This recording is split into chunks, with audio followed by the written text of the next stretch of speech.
Hey, let's do it. First day, we got some box squats. Kind of playing around with this one a little bit. I'm going to change one variable every block. It'll either be the bar, it'll be the band tension, or it'll be the box height. Um, so, this one, pretty heavy bands, 20-inch box, and the Cerberus bar, which I've never used before. Not impressed with it. It started flexing under like 3 plates, and just never really felt fully safe under it. That cambered, however you say it, I don't know, is like not a lot, and it doesn't make for a very good bar, in my opinion. So you'll notice that I have a hard time on my first rep on these on the initial hinge right here, and the second rep cleans up quite a bit. I have some theories as to why, but not still fully sure on how to explain it all that simply. So we'll save that for another time. Worked up to a top set of 5 this week. Fairly high intensity, not max effort, RP 8. This is my last warm up.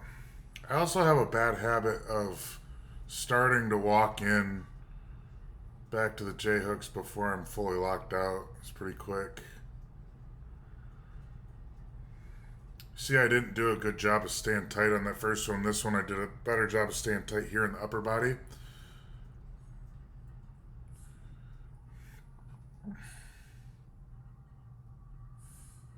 You see how whippy that fucking bar is.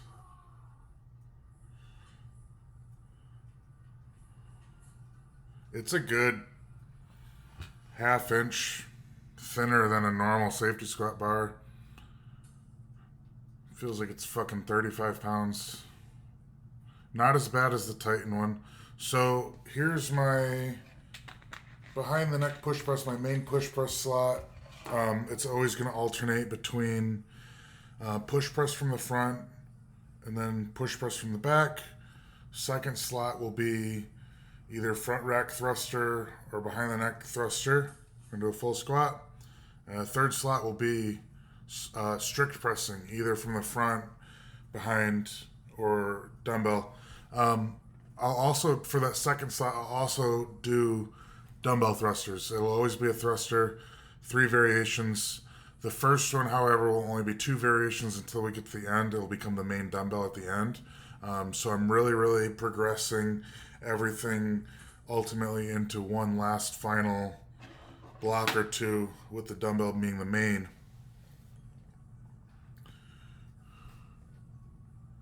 I really like these.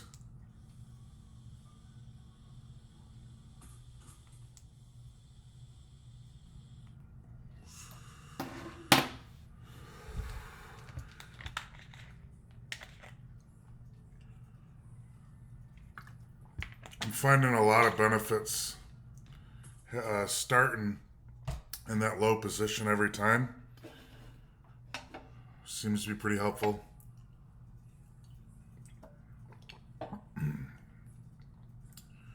We got, I don't know, mid 200s. That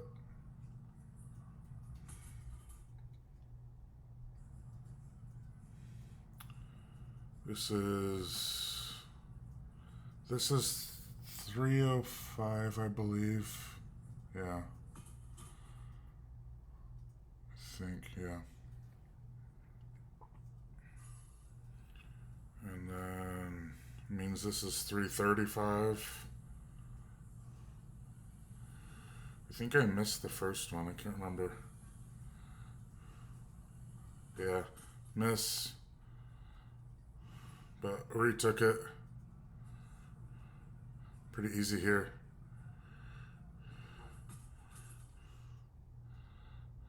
Yeah. 365, miss. Close one. And then, so this is my second week on the front rack thrusters. Really big improvements from the first week.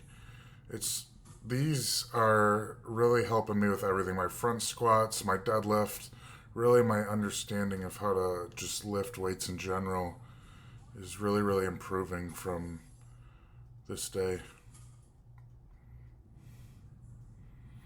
You notice what it kind of makes you do is it's such a balanced lift. The force transfer into the ground has to be so perfect in order for me to even get it to the point where I can begin to press, let alone fully lock it out. So just the requirements on the way that you control your body and push into the bar are a lot more advanced than some other lifts, and it just kind of forces you to learn a lot of different mechanics.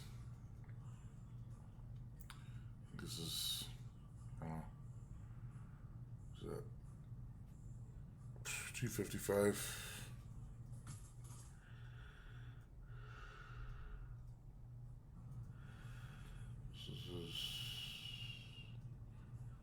I think I took it again, maybe?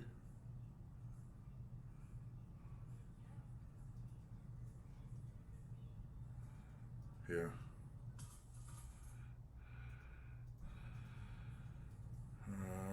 275 here.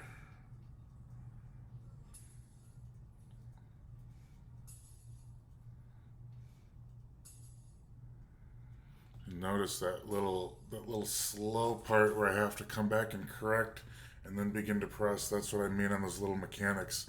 Next week it'll be a lot cleaner than that, because that little tough part that I really had to force correct and get it, that's where you learn. 315 did not happen, but I think it can. I pretty much got fucking smoked by this one. No chance.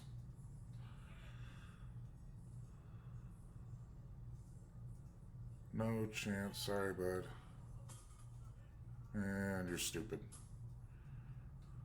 So I'm just gonna this third slot, I'm gonna play around with anything. I'm starting to think maybe just going on feel. I want to try getting better at the squat position, front rack, behind the neck. I want to try bent pressing, really different, any different kind of strict pressing. I wanna perfect in that third slot. On to deadlift day, third day of the week. Kind of boring progression right now. Like I said, I started at 225, adding 40 pounds a week until I get to 70-ish%. I think I'll call that 495.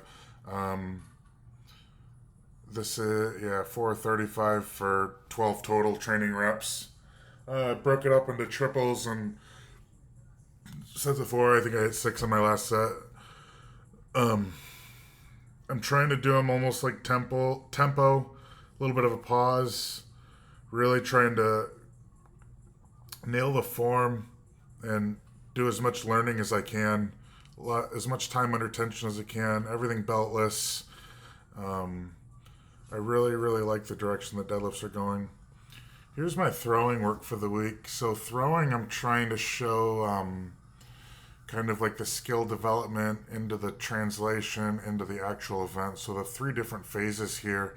And right now we're just kind of still working on that baseline, like calisthenics level of work to just really learn the basic mechanics, get more explosive, get healthier, and just become all around better athlete, jumper, thrower. So this one is a little bit more experimental, and I'm just trying to go week to week doing something that falls into that category of whatever phase that I'm in for the bag toss. I'm already really good at it and got lots of time, so I'm not too worried. Here's a dumbbell. This is 125, just warming up. I really like what I've done with my feet and my legs, and it looks like my hips are a lot more stacked on the dumbbell as opposed to angled out like it was at Rainier. And getting back to pressing on both sides regularly feels so good on the low back and in the arms. You could literally start to feel the right tricep growing more than the left towards the end of prep there. I like to push that as long as I can evenly. You'll notice I talked about this last week, kind of that my version of the swing, if you want to even call it that, but you can see I'm using a lot more quads and getting a lot lower hips on this new clean technique that I've started to do.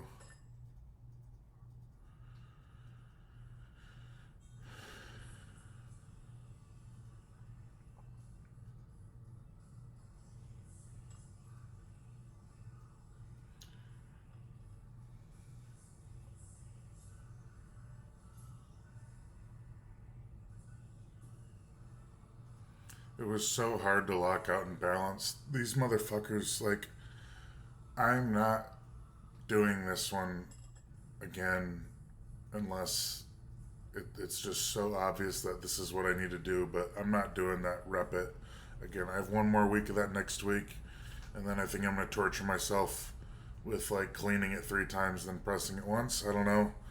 I'm going to try different, like, complex style things for dumbbell that don't pull it too far off that I know it's going to fuck up my weights, but enough to really, really push myself.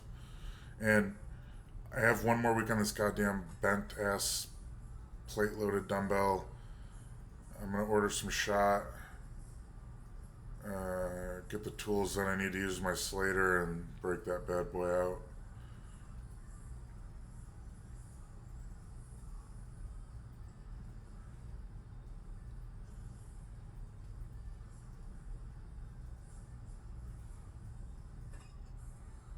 I worked up to 175 for a triple on each side this week.